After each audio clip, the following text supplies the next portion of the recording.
फैसलाबाद से कोई 20-25 किलोमीटर दूर एक रिमोट गांव में पैदा हुआ। वहां पर मैं टाट स्कूल पे 5वीं जमात तक पढ़ा। स्कूल का एक ही कमरा था, 5 जमातें थी, 3 उस्ताद थे, वो बांट बांट के क्लासें पढ़ाते थे। जिस जिस तरीके से सूरज मूव होता था उस तरीके से हमारी क्लास भी उस दरख्त के नीचे मूव होती थी, क्योंकि दरख्त के साए के नीचे पढ़ते थे, अपनी अपनी बोई के रख के पढ़ते थे।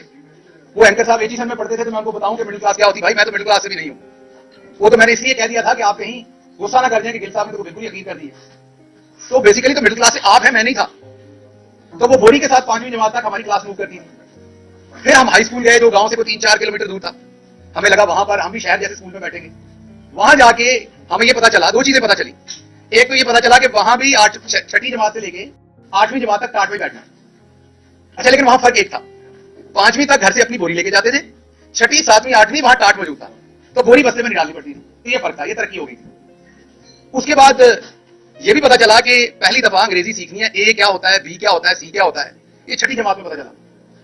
और ये पता चला जब बड़ी एबीसी लिखना सीख ली कि इसकी छोटी बहन भी है, जैसे बड़ी मरियम बाजी है ऐसे छोटी मरियम बाजी भी है। बड़ी एबीसी अगर आपने सीख भी ली तो छोटी एबीसी भी लिखनी सीखनी पड़नी है। वो बड़ी मुसीबत थी। उसमें पता चला 4 लाइनें हैं, उनके दरमियान में लफ्ज ऊपर लिखे डंडे पड़ते थे सर्दियों में।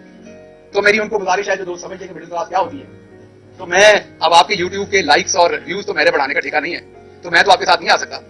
आप किसी और बंदे को इंटरव्यू कर लें जो टाट वाले स्कूल में पढ़ा है, ताकि आपको पता चले कि मिडिल क्लास होती क्या है। हमारी फीस होती थी ₹1.25 स्कूल की, और घर से मिलते थे 25 पैसे लंच के लिए। तो जनाब इसको लोअर मिडिल क्लास कहते हैं, मिडिल क्लास नहीं कहते जिससे मैं बिलोंग करता था।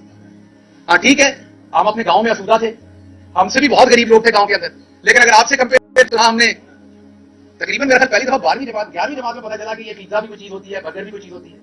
हमारे यहाँ सेब तब आता था जब कोई बंदा बीमार होता था, हमारे यहाँ किन्नू खाया जाता था क्योंकि घर का होता था, तरबूज खाया जाता था क्योंकि घर का होता था। यही 2-3 फ्रूट हमें पता थे।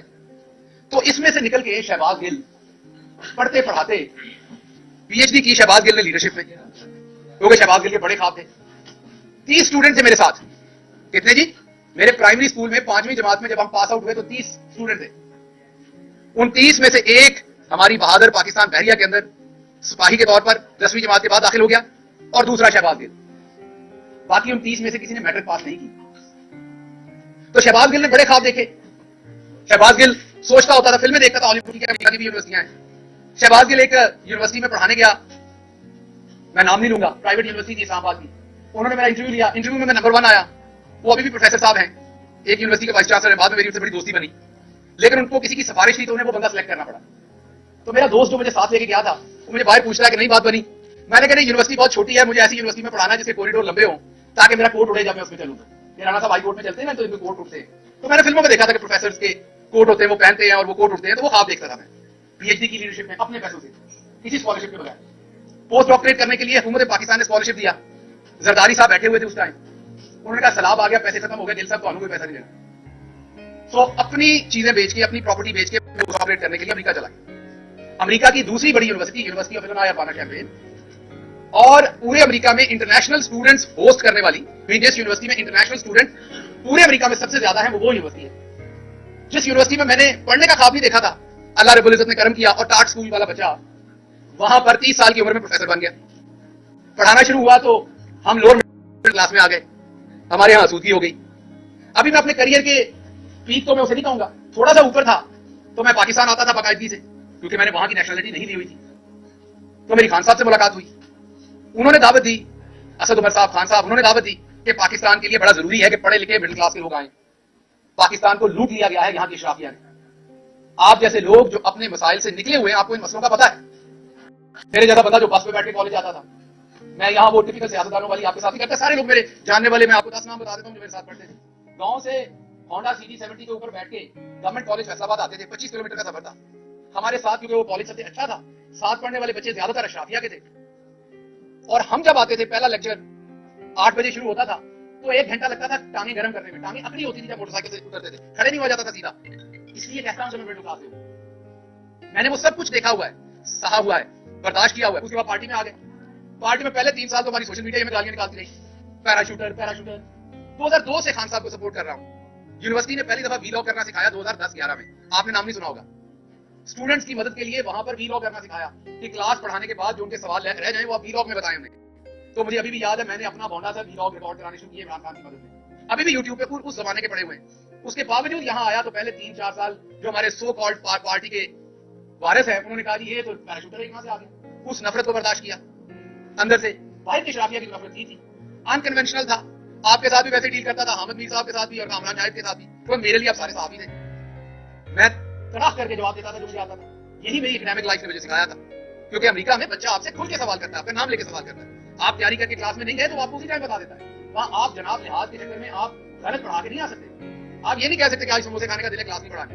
आपको वक्त पे जाना है, पूरा काम करके वक्त पे निकलना है। मेहनत की, माँ बाप की दुआएं थी, दोस्तों की दुआएं थी, आप लोगों की बहुत सारों की मेहरबानियां थी। मैं पॉलिटिकल लाइफ में आगे चलता गया, वज़ीर आज़म के दफ्तर में पहुंच गए, वहां भी काम किया। लेकिन जहां जहां मैंने काम किया मेरे कंधों पर 29 लोगों का वजन था हमेशा। शहबाज गिल ने इसलिए फेल नहीं होना था और ना कभी इंशाल्लाह होगा, क्योंकि वो 29 लोगों को रिप्रेजेंट कर रहा था यूनिवर्सिटी ऑफ इलनॉय बारह शहर में भी, वो 29 लोगों को रिप्रेजेंट कर रहा था यहाँ चीफ मिनिस्टर ऑफिस में भी, वो 29 लोगों को रिप्रेजेंट कर रहा था प्राइम मिनिस्टर ऑफ पाकिस्तान के ऑफिस में भी। शहबाज गिल के कंधों के ऊपर 29 लोगों की ख्वाहिशें थी बात, क्योंकि उनमें से बेचारे ज्यादातर तो उधर चारा डाल रहे हैं। उन्होंने कभी शहर नहीं देखा, उनके पांव की एड़ियां फटी हुई हैं, कभी वो वैसलीन नहीं लगा सके। मैं वो टिपिकल सियासतदानों वाली बातें नहीं कर रहा कि जी मेरे घर में ये नहीं है, मेरे इलाके में ये नहीं है। मैं जो बातें कर रहा हूं, मेरे साथ 2-4 लोग हैं, अपने क्लास फेलो से आपको मिलवा देता हूं। सो तमाम लोगों का बोझ लेके मैं खड़ा था, क्योंकि मैंने जीतना था, मैंने उनके लिए जीतना था, ताकि आगे उनके बच्चे सोचे कि इस गांव में पैदा होकर स्टार्ट स्कूल में पढ़ के आपका जहां दिल करे आप वहां पहुंच सकते हैं। और मैं पहुंचा। मैंने अमेरिका में, ये राजा साहब बैठे हुए बताएंगे, अमेरिका में जाके डॉक्टर्स तो हमारे सेटल हो जाते हैं, टेक्निकल एजुकेशन, वो भी बहुत बड़ी बात है, छोटी बात नहीं है। लेकिन अमेरिका में पाकिस्तानी पढ़ा हुआ प्रोफेसर आप ढूंढ के दिखा दे मुझे। अशराफिया का बच्चा तो होगा अमेरिका की यूनिवर्सिटी में पढ़ा था, किसी गरीब आदमी का बच्चा आपको एक आदमी मिलेगा अमेरिका की यूनिवर्सिटियों में, और वो भी अमेरिका की टॉप यूनिवर्सिटी के अंदर। मैंने अपने ख्वाब देखे, मैंने अपने ख्वाबों के लिए मेहनत की, मैं अपने ख्वाबों के लिए रात दिन जागा, मेरी फैमिली मेरे साथ खड़ी हुई, मैंने अपने ख्वाब जिए। उसके बाद मैंने एक और ख्वाब देखा। मैंने ख्वाब देखा कि पाकिस्तान को हमने बदलना है, मेरे जैसे लोगों को आगे आना है। हसन और हुसैन को हमारे मसले नहीं पता, वो बस की छत पर बैठ के नहीं गए कभी भी बोर्ड का एग्जाम देने के लिए। हसन और हुसैन को नहीं पता कि अगर आपका कॉलेज में मेरिट पे दाखिला नहीं हो रहा तो आपने देहाती कोटे पे कैसे दाखिला लेना है, वो मुझे पता है। तो इसलिए मुझे लगा कि मेरे जैसे बंदे को आना चाहिए। मेहरबानी इमरान खान की, उसने मौका दिया। मैंने अमेरिका में अपनी वो तनख्वाह जो आज शायद 60-70 लाख बनती होगी वहां ना, जब छोड़ के आया था तो 35-40 लाख बनती थी, जो एक मेरी तरह के मिडिल क्लास का ख्वाब हो सकता है। कहा जाता है जो आपके फार्म हाउस है आपका वो है, तो भाई लूट के नहीं, वहां मेहनत से कमाया था। जो कुछ भी है, लोग इल्जाम तो पाकिस्तान में सब सियासतदानों पे लगते हैं और वो इल्जाम कभी प्रूव नहीं होते। मेरा आपको चैलेंज है कि मेरे पे अल्लाह के करम से अजान हो रही है, इल्जाम लगा के दिखाएं कि मैंने करप्शन की है। अगर पार्टी के 5 सबसे आप ऑनेस्ट बंदे निकालेंगे तो मैं उन 5 में एक हूंगा। और अगर गलत कह रहा हूं तो कोई सामने आए और इल्जाम लगाए। पंजाब में 1 साल रहा हूं, फेडरल में मैं 3 साल रहा हूं, 2.5-3 साल। कोई एक ऑफिसर खड़ा होकर बताए मैंने एक ट्रांसफर, एक पोस्टिंग, एक सिफारिश के लिए किसी को फोन किया अपनी बात के लिए। अगर कोई बुजुर्ग आ गया, अगर किसी के साथ जुल्म हो रहा है पुलिस की तरफ से, किसी साहबी का मसला है, तो बिल्कुल वो रफाई आमा के लिए किया, अपनी जात, अपने रिश्तेदारों, अपने किसी अजीज का काम किया हो। मैंने तो कभी अपने किसी अजीज की इमरान खान से तस्वीर नहीं बनाई। चीफ ऑफ स्टाफ होने के बावजूद मेरे किसी दोस्त की तस्वीर दिखा दे, मेरे किसी फैमिली मेंबर की, मेरे भाई की, मेरी बीवी की, मेरे किसी इंसान की तस्वीर दिखा दे इमरान खान के साथ। मैंने एक ही चीज सीखी थी, पूरा तोलो। जब मेरे पे जिम्मेदारी थी मैंने पूरा तोला। मैंने अमेरिका में एक आर्टिकल लिखा। मेरे दादा एक अनपढ़ थे, चौधरी इस्माइल गिल। जब पाकिस्तान बना, इधर मजाक उड़ाया कि आलू पाले पका रही थी गर्मियों में। हम अमृतसर वाले हर चीज की बढ़िया बनाते हैं। सर्दियों को पता फ्रिज नहीं होती थी, सर्दियों की आपकी जो सब्जियां वो गर्मियों में इस्तेमाल होती, गर्मियों की सब्जियों। अब आप हमारा क्योंकि उधर बॉर्डर बंद है, हमें पता नहीं इस कल्चर का। अमृतसर से जो लोग आए वो भी घरों में बनाते हैं, तो आपको इस बात का क्या पता कि हम गर्मियों में भी साग खाते थे। हम गर्मियों में भी आलू मटर हमारे पास होते थे, क्योंकि हम उसका जैसे आप अचार बनाते हैं इसी तरीके से वो सब्जियां भी सिक्योर हो जाती थी। बहरहाल इस बकवास में मैं क्या जाऊं, मैं वापस आता हूं कि मेरे दादा बहुत परेशान थे कि उन्होंने पाकिस्तान आना है कि नहीं। ये मैंने आर्टिकल लिखा था, अमेरिका में दोबारा पब्लिश करूंगा। ये लिखा था जब आदित्यनाथ योगी के क्या नाम है उसका, जो यूपी का चीफ मिनिस्टर बना, जब उसने कहा कि मुसलमान चले जाएं, तो मैं अमेरिका में प्रोफेसर था पाकिस्तानी, तो मैंने एक आर्टिकल लिखा था अमेरिका के अखबार में कि मेरे दादा बहुत परेशान थे कि उन्हें पाकिस्तान जाना कि नहीं, क्योंकि सब कुछ छोड़ के जाना पड़ना। उन्होंने फैसला लिया था और वो सारी उम्र जब तक यहां थे, जितनी देर जिंदा रहे, तो वो पूछते रहे, अनश्योर थे कि मैंने सही फैसला किया था कि नहीं। उसको देश कहते थे जब भी बात सुनाते थे। सभी के आपके बुजुर्ग जितने वो देश कह के बातें सुनाते थे, आपको पता है। तो वो अनश्योर थे वहां जाना है कि नहीं जाना, छोड़ के आना चाहिए था कि नहीं। तो मैंने अमेरिका में बैठ के जवाब दिया था कि दादाजी आपका फैसला दुरुस्त था। अगर आज आप इंडिया में होते तो आपको आदित्यनाथ योगी जो है वो आपको 2-3 हजार रुपए देता, कहता टिकट पकड़ो और लाहौर जाओ। आपने अच्छा किया था, पाकिस्तान आगे थे। वहां मुसलमानों के लिए पनाह नहीं है, घर नहीं है। लेकिन अगर मेरे दादा को ये पता होता कि मेरा पोता सारी मेहनत करके हर जगह पहुंचेगा, फिर उसे नंगा करके मारा जाएगा, तो शायद वो दोबारा सोचते कि मैंने जाना था कि नहीं। और मुझे अगर अमेरिका में ये लिखते हुए पता होता और अगर मुझे आते हुए यहां पता होता कि मैं पाकिस्तान बदलने जा रहा हूं। आपने देखा हमारी पार्टी में मैं अपनी पार्टी के हर शख्स का एहतराम करता हूं जो आज इमरान खान के साथ खड़ा है। इमरान खान जान की बाजी लगा रहा है इस कौम के लिए। जो उसके साथ किसी भी तरह से खड़ा है, मैं उसके पांव की धूल के बराबर भी नहीं हूं।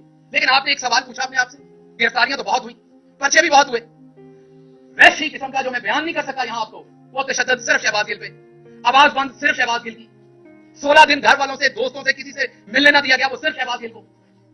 अदालतों में ट्रायल चल रहे, तेजी से यहां 3-3 साल फर्दे जुर्मायत नहीं हुई, मेरे पे 2 महीने के अंदर फर्दे जुर्मायत कर दी, जिसमें सजाए मौत है, जिसमें उम्र कैद है। क्यों? क्योंकि मैं उस इस्माइल गिल का पोतरा हूं जो लोअर मिडिल क्लास से था, अनपढ़ था, वहां से उठ के यहां आ गया था। उसकी हिंदुस्तान के अंदर यही 124A जो दफा है, इसके ऊपर लोगों के ऊपर मुकदमात किए गए और सबसे ज्यादा मुसलमानों को गद्दारी के जुर्म में जेलों में डाला गया।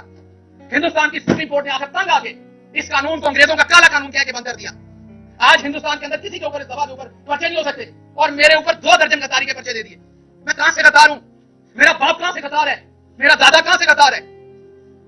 हम अपना सब कुछ छोड़ के इस मुल्क में 2 दफा हिजरत की हमने। मेरा दादा सब कुछ छोड़ के आया, मुझे मौका मिला, मैं दुनिया के सबसे सुपर पावर में गया, वहां की सबसे बड़ी यूनिवर्सिटी में गया, मैं टॉप सैलरी ले रहा था, अपने सारे मटीरियल साथ जी सकता था, सब कुछ छोड़ के, अपनी फैमिली वहां छोड़ के मैं यहां आया। मुझे सबने मना किया, मुझे पछतावा नहीं है, मैं इसकी कीमत दे रहा हूं। लेकिन आपको बता रहा हूं, ओवरसीज पाकिस्तानियों को बता रहा हूं, आपको ये बुखार नहीं होना चाहिए। मैंने आज राजा साहब को बताया, इनको भी बड़ी चुल है यहां सियासत करने की। मैंने कहा आपको ये बुखार नहीं होना चाहिए, चुप करके वहां अपना काम करें, पाकिस्तान की मदद करनी, वहां से पैसे भेजे बस। खबरदार, आप मिडिल क्लास के लोगों ने सोचा कि आप सियासत करके इन वडेरों के बराबर बैठ सकते, क्योंकि मैं इनसे डरता नहीं था, मैं बराबर के जवाब देता था, मेरे अंदर खौफ नहीं था, मैं इन वडेरों की औलाद को बराबर टीवी पे टक्करता था। मुझे तब भी धमकियां दी जाती थी, मैं वाहिद हूं पीटीआई में जिसने पीटीआई की हुकूमत में आप सबके सामने हाईकोर्ट में केस भुगते, मुंह पे स्याही डलवाई, अंडे खाए, जूते मारे गए मुझे। मेरी अपनी हुकूमत, मेरा अपना चीफ मिनिस्टर, मेरी अपनी पुलिस मुझे प्रोटेक्ट नहीं कर सकी तब। क्यों? क्योंकि मैं मिडिल क्लास से था। यहां आप किसी और की हुकूमत में किसी शहजादे को हाथ लगा के देखें, ऐसी की तैसी आपकी। गरीब को तो ऐसे उठाते हैं, गरीब को तो ऐसे उठाते हैं, मिडिल क्लास के बंदे को तो ऐसे उठाते हैं जैसे उसका कोई हक ही नहीं है। एफआईआर देते हैं, मैं देखता हूं उसमें जो दफात लगी हुई है, इतनी तो जमाते नहीं मैंने पढ़ी सारी जिंदगी में, जितनी आपने दफात लगा दी मेरे ऊपर, और मेरे बयानों को अपनी मर्जी से तोड़ मरोड़ कर पेश किया। आप कहते मैंने ये गुनाह नहीं किया, नहीं आपने किया है, जबरदस्ती आपके ऊपर, क्या आपने किया है गुनाह। अब क्या हो रहा है? छुपा के एफआईआर दी जा रही। अगर मैं पॉइंट आउट करता हूं, कहते पार्टी छोड़ रहा है, लोग अपने अपने वीलॉग्स के व्यूज बढ़ाने के लिए शहबाज गिल पार्टी छोड़ने की सोच रहा है। शहबाज गिल ने अपना सब कुछ जला दिया इस मुल्क के लिए, इमरान खान के साथ अभी भी खड़ा है, पार्टी छोड़ने के लिए खड़ा है। तो इसलिए मैं आज की प्रेस कॉन्फ्रेंस में जो सबसे इंपॉर्टेंट बात आपसे करने जा रहा था, वो आप करने जा रहा हूं। मेरे ऊपर एक बलूचिस्तान में एफआईआर दी गई, जिसको हमने वहां पर वुकला हायर किए। आम बनने के लिए आम बात है, अमीर आदमी के घर में कोई बीमार हो जाए ना, आम बात है, ड्राइवर होता है, मैनेजर होता है, हॉस्पिटल फूल हो जाता है, वहां सब कुछ तैयार हो जाता है। ये पीछे असलम साहब खड़े, इनसे पूछें हमारे जैसे फैमिलियों में जब कोई बीमार होता है तो क्या होता है, पहला फिक्र पैंती है पैसे कितने आने ने।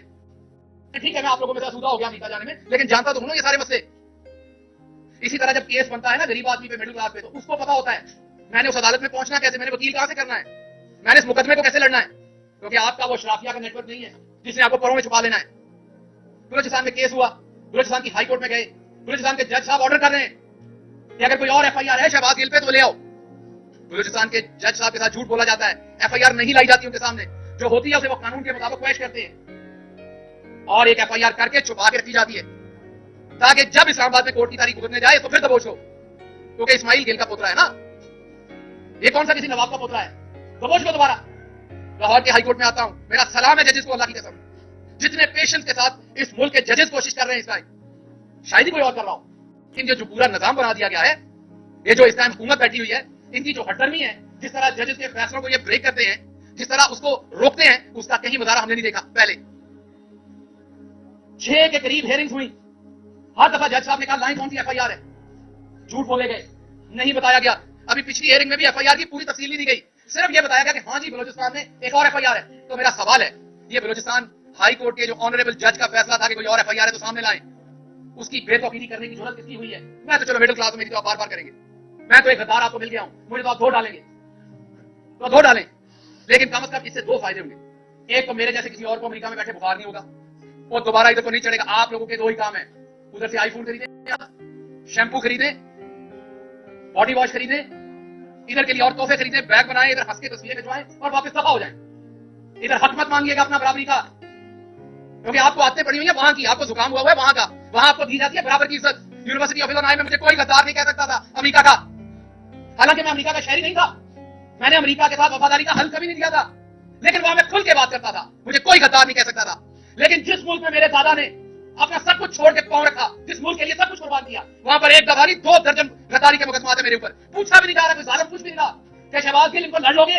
अब आपने अगर मुझे उम्र कैद या आपने मुझे सजाए मौत देनी हो तो एक पर्चे में ही दे लोगे, तो 2 जान छुड़ाओ। आपने मुझे सजाए मौत देनी, दे दे, जान छुड़ाएं, क्योंकि मैं जिंदगी में सजाए मौत से कम आपसे नहीं लूंगा। देनी है तो अब आपको मुझे सजाए मौत देनी है। मैं अदालत से मांगूंगा कि मुझे सजाए मौत दी जाए, क्योंकि मैं जिल्लत की जिंदगी नहीं जीना चाहूंगा। जो आप मेरे माथे पे लिख रहे हैं, इस्माइल गिल का पोता गद्दार नहीं है इस मुल्क का। आप किस तरह मुझे, आपने मारा, मैंने गिला नहीं किया, मैं 6 महीनों से चुप हूं, क्योंकि इधर से उठाऊंगा अपना पेट नंगा होगा। मेरा मुल्क है ना, नहीं बात की मैंने, किसी ने कहा डर गया। आपने देखा जो आपके पास 1 घंटा 2 घंटे रहे, उन्होंने बाहर आके क्या किया? मैं 16 दिन रहा आपके पास, मैं चुप हो गया। सब्र है हम लोगों में, हम गांव के लोग हैं, हमें बड़ा सब्र है। हम लगे हुए जख्म भी माफ कर देते हैं, बहुत सब्र है। लाट चटपुट के लिए बहुत कुछ करते हैं हम लोग। मुझे पता है मेरे मुल्क को इसका नुकसान होना है। मुझे मेरी यूनिवर्सिटी ने कहा कि बताओ यहाँ किसको लिखना है। आपको पता है मैंने आज तक अमेरिकन एम्बेसी को खत नहीं लिखा। मेरी बीवी वहां बैठी है, मैंने मना किया आपने किसी को ईमेल नहीं करनी। यहाँ किसी को जुकाम हो जाए तो ये हर फॉरेन जो कोई एनजीओ को लिखते हैं, यूएन में लिखते हैं, कहां मैंने अपनी सारी फैमिली को मना किया कि नहीं लिखना। इंसाफ पाकिस्तान ने लेना है, पाकिस्तान को बाहर बदनाम नहीं करना। ये सच है कि मेरे पे तशद्दुद हुआ, मेरे पास तस्वीरें हैं उसकी, लेकिन क्या बाहर जाके नंगा करूं अपने मुल्क को? तो मैंने अपनी पूरी फैमिली को मना किया कि आपने किसी बैरूनी इदारे को नहीं लिखना, इस मुल्क की तौकीर को नहीं छेड़ना आपने। तो उसका सिला अगर सजाए मौत है तो दे दीजिए, लेकिन ये बार बार मुकदमे ना कीजिए। मिडिल क्लास हूं, तकलीफ होती है। मैंने हराम नहीं कमाया हुआ गवर्नमेंट में, मैंने लोगों को हराम कमा के नहीं दिया हुआ। मैंने ट्रांसफर पोस्टिंग डीसी डीपीओ नहीं लगवाए हुए, मैंने हाउसिंग अथॉरिटीज के एनओसीज नहीं लेके दिए हुए, मैंने ग्रिड स्टेशन के एनओसीज नहीं लेके दिए हुए। मुझे तकलीफ होती है इन केसेस को लड़ते हुए। आपने एक बनाया, उसके अंदर 13 दफात है, उसमें सजाएं मौत भी हो जाएगी। करवाएं शौक से, ताकि आइंदा कोई ये ख्वाब ना देखे, कोई मिडिल क्लास का शख्स ना देखे कि वो ईमान में जा सकता है। मैं माफी मांगता हूं कि मैंने ये ख्वाब देखा था। मैं माफी मांगता हूं कि मैं आपके बराबर समझता था अपने आप को। आप काश मुझे शुरू में दुत्कार देते, आप मुझे शुरू में मेरी औकात बताते। सो इसलिए मैं दोबारा आपको कहता हूं, मेरे पे मुकदमा करने सामने करें, ये छुपा छुपा के ना करें। मैं इतना ताकतवर शख्स नहीं हूं, मेरे पास कोई इतना नेटवर्क है पाकिस्तान के अंदर कि मैं आपके छुपे हुए मुकदमा ढूंढ लूंगा, कभी वहां से बलोचिस्तान से। वो मैंने जहां पे मेरे पे मुकदमा किया, मैंने देखा है वो 22 घंटे की मुसाफत है। तो उससे बेहतर नहीं आप इधर ही सजाए मौत दिलवा दें। मेरे घर वालों को लाश लेने की भी आसानी होगी, वहां से उस जेल से कैसे लाश लेके आएंगे? तो कुछ तो सोचिए। या ये जुर्म मेरा ये है कि मैं मिडिल क्लास से हूं, आपने फटका के रखना है। मैंने कभी नहीं कहा कि इवन नून लीग के किसी बंदे को आज तक मैंने नहीं कहा कि उसे जेल में डाले। मैं मुजफ्फरगढ़ से निकला, हमारी हुकूमत की, मैंने कहा मैं सबको माफ करता हूं। आपको मेरी प्रेस कॉन्फ्रेंस याद होगी, मुजफ्फरगढ़ में मुझे पकड़ा गया था, हमारी हुकूमत बन गई थी। मैंने कहा यहां से ऐलान करता हूं, मेरी पार्टी किसी नून लीग वाले को सियासी मुखालफत बयानबाजी में अंदर करेगी, मैं खिलाफ खड़ा होऊंगा जाके। अभी भी कहता हूं, हमेशा खिलाफ खड़ा होऊंगा। एक तरफ करप्शन करने वाले नवाज शरीफ के बेटे की तस्वीर लीक हो गई थी, कुर्सी पर बैठे साथ टिश्यू पेपर का डब्बा भी था, और मेरी रात के 2 बजे तशद्दुद करके मेरा ये जमरा तोड़ के तस्वीरें खींच के मुझे ह्यूमिलिएट करने के लिए रिलीज की गई, इसलिए कि मैं चौधरी नजीर अहमद गिल का बेटा था, मैं मिडिल क्लास था, मेरा गुरौला डालने वाला नहीं था, मैंने किसी साहबी को पेट्रोल पंप या उनके प्लॉट नहीं दिए हुए थे, मेरी माफिया नहीं थी। ख्याल करें कुछ, ख्याल करें, ये ला इलाहा इल्लल्लाह मोहम्मद रसूलुल्लाह के नाम पे बना है मुल्क। ख्याल करें कुछ, अगर आम आदमी गलती से पहुंच जाता, ख्याल करें कुछ। बड़े सारे ख्वाब है मेरे गांव के मेरे साथ जुड़े हुए, बड़ी सारी ख्वाहिशें उनकी अभी, और मैंने सब लोगों की तरह उनको डबोया नहीं है। आपने मुझे 16 दिन रखा, आप मुझे दोबारा 16 दिन रखे। मेरे पे एक सीधा करप्शन का निकाल के दिखाएं। पाकिस्तान में आज करप्शन करना नॉर्मल है। मेरी फैमिली ने एक दफा 2000 रुपए का पेट्रोल, सरकारी गाड़ी का 2000 रुपए का पेट्रोल जो है वो प्राइवेट गाड़ी में डाल दिया। मैंने अपनी फैमिली से लड़ाई की, मैंने वो 2000 का पेट्रोल उसी टाइम कैश के साथ सरकारी गाड़ी में डाला। मैंने इबादत समझ के ये काम किया है। सो इसलिए या तो मुझे सजाए मौत दे, ये वाले काम मेरे साथ ना करें। दूसरे दिन आप मेरे पे एफआईआर दे देते हैं, मैं राणा सनाउल्लाह साहब उसके बाद कहते हैं कि जी भुगते जी इनके रोने निकल गए। मैं मास्क मांग रहा था, मैं रो नहीं रहा था। आपका सांस बंद होगा तो आपके मुंह से भी निकलेगी वो चीज। मेरा सांस बंद था, तो इसलिए हूं कि मैं बोलूंगा तो उसमें बेतौकीरी है। मैं बुज़दिली से चुप नहीं हूं, मैं बेतौकीरी से चुप हूं। गुस्सा है अभी मेरे अंदर, मैं किसी अपने के बारे में कुछ गलत ना कह दूं, क्योंकि मैं गलत, आप अपना आपके साथ गलत भी करता है ना, तो आप गलत वापस नहीं कह सकते। जिससे आपने सारी जिंदगी प्यार किया हो ना, आपके साथ वो ज्यादती भी कर जाए तो आप वापस गलत नहीं कहते। मुझे अदराक है कि मेरे मुंह से कुछ गलत नहीं निकलना चाहिए, वरना इससे ज्यादा मेरे साथ और क्या होना है। जो हो चुका है, जो हो रहा है, मेरी आपने पूरी जिंदगी पिछले 6 महीने में तबाह करके रख दी। आप यहां तक नहीं रुके कि आपने मेरी बीवी में झूठे केसेस बना दिए। मेरी बीवी जो कि एक प्रोफेसर है, पढ़ाती है, वहां पे पढ़ती है, पीएचडी कर रही है, आपने उसमें झूठे केसेस बना दिए ताकि वो पाकिस्तान आ सके। मुझे आपने ईसीएल पे डाल दिया ताकि मैं अपनी फैमिली से ना मिल सकूं। सब कबूल है, गद्दार मत कहिए, गद्दार नहीं हूं मैं। और जो करना है वो एक एफआईआर में कर लीजिए, आपके हाथ में है। और मैं आपको बता दूं, मुझे किसी ने नहीं बचाना, मुझे ये भी पता है। अगर फांसी आपने देने की लगनी है, मैं हाजिर हूं, क्योंकि मैं बच नहीं सकता, तो मैं अब और क्या सोचूं, तो मैं हाजिर हूं, आप कर लीजिए। अगर जिंदगी इतनी लिखी तो ऐसे सही, लेकिन आपको पता है कि जिस दिन सजाए मौत दी जाती है उस दिन भी नहला के धुला के दी जाती है, उस दिन भी आपको खाना खिलाया जाता है, आपकी किसी सूरत तजलील नहीं की जाती। ये तजलील ना करेंगे, मुझे पता ही नहीं होता एफआईआर कहां है। मैं हर रोज नई एफआईआर ढूंढ रहा हूं, अदालतों के चक्कर लगा रहा हूं कि बता दे मेरी एफआईआर कहां है। और आवाज बुलंद करता हूं कि पार्टी के लोग मुकदमे नहीं याद करते, कहते जी पार्टी पे तनकीद कर रहा है। और भाई मैं बता रहा हूं, मैं असद उमर को देखता हूं, वो हर अदालत की पेशी पे खुद पहुंचे होते हैं। हक इनका लड़ रहे हैं पंजाब के एमपीएस का कि जल्दी इलेक्शन हो, और वहां 3 एमपीएस होते, बाकी कोई नहीं होता। तो क्या ये गलत बात है अगर मैं करता हूं तो इसलिए आपके कोई सवाल हैं तो मैं उनका जवाब दूंगा। मैं सिर्फ ये चाहता हूं कि आपने जिस तरीके से फवाद चौधरी केस में 4 दफा हाईकोर्ट के जज की बेतौकीरी की, इंडियन सुप्रीम कोर्ट फैसला दे चुकी है 124 पे। बंदियाल साहब, आप शान है पंजाब की, पाकिस्तान की, बड़ी बड़ी आपसे तौक़ात है, हम दुनिया की बेस्ट यूनिवर्सिटी से पढ़े हुए हैं। Please move your pen. अगर आप अभी जस्टिस नहीं करेंगे ऑनरेबल जज साहब, तो कब करेंगे? अगर इंडियन सुप्रीम कोर्ट हटा सकती है अंग्रेज जो हमारे ऊपर गासिब था, हम जिसके गुलाम थे, वो कहता था इस केस में आप गद्दार हैं, तो ये हमारा अपना मुल्क है, अब हम गद्दार कैसे हो गए? या फिर बता दीजिए कि ये अभी भी सिर्फ शाफिया का मुल्क है, मिडिल क्लास गांव के लोग अभी भी यहाँ गद्दार हो सकते हैं। बताएंगे किसी एक शहजादे को आपने गद्दार कहा हो? बताएंगे किसी एक शहजादे पे आपने चला होगा तो हबीब जाले पे चला होगा, चला होगा तो फैज पे चला होगा। मिडिल क्लास के लोगों को गद्दार कहा गया, उन्हीं पे केसेस चले। तो इसलिए मेहरबानी कीजिए चीफ जस्टिस साहब, आपकी खामोशी भी अब तकलीफ देती है। मेहरबानी कीजिए, पाकिस्तानी आपकी तरफ पूरे एहतराम से मैं कह रहा हूं, मैं पूरे एहतराम से जजेस को कह रहा हूं कि आपकी तरफ देख रहे हैं। मैं आपसे ये भी वादा करता हूं, कोई आया तो मैं उसे एयरपोर्ट पे खुद रोकूंगा। मैं आप किसी ओवरसीज पाकिस्तानी को सियासत में नहीं आने दूंगा जो ईमानदारी से सियासत करना चाहता है। हाँ, वो वाले तो आएंगे जो आते हैं, वज़ीर-ए-आज़म बनते हैं, काम पूरा करते हैं, बक्सा उठा के वापस चले जाते हैं। कोई हमारी तरह का आने लगेगा ना मिडिल क्लास, तो मैं कहूंगा नहीं आना। मुझे ये समझ आ गई है कि हमारी औकात नहीं है। मुझे अच्छी तरह से समझ आ गई कि हम इस चीज के लिए नहीं बने। मुझे ये भी अच्छी तरह समझ आ गई, यहां बैठे भाइयों ने भी मेरे कपड़े उतारने, शहजादों के नहीं उतरने। शहजादों से सवाल नहीं, ऊंची आवाज में सवाल नहीं हो सकता। यहाँ पे बैठे भाइयों ने, डॉक्टर साहब आप तब ये किया करते थे, आप अपनी हुकूमत में ये किया करते थे, आपको तब शर्म नहीं आती थी, आपको तब ख्याल नहीं आता था, क्योंकि आपको भी पता है आगे मिडिल क्लास बैठा हुआ है। सो ये हमने पूरा माशरा जानवरों का माशरा बना दिया है। इवन जंगल में भी हकूक होते हैं, हमने जंगल से भी ऊपर काम कर दिया है। मैं नहीं बोलना चाहता, इसलिए खुदारा दोबारा सोचिए। हम इस मुल्क के शहरी हैं, हम इस मुल्क से मोहब्बत करते हैं। इस मुल्क के अदलिया हो, कोई भी इदारा हो, हर इदारे का एहतराम करते हैं, मोहब्बत करते हैं। पॉलिटिकल डिफरेंसेस हो सकते हैं, इसलिए इनको पॉलिटिकल डिफरेंस रहने दीजिए, इस हद तक ना जाइए। हमने नवाज शरीफ की तरह करप्शन नहीं की हुई, हमने पैसा नहीं बनाया हुआ। हम पे 1-2 केस बनाए, उसमें मैंने बार-बार का सजाए मौत करा दी। इतनी लंबी चौड़ी ये कोई, आपने तो इतनी तो रेस्टोरेंट के अंदर डिशेस का मेन्यू नहीं होता जितनी एफआईआर दे मारी है। एक मिडिल क्लास बंदा किधर से उनको पकड़े, किधर से पूरा करे?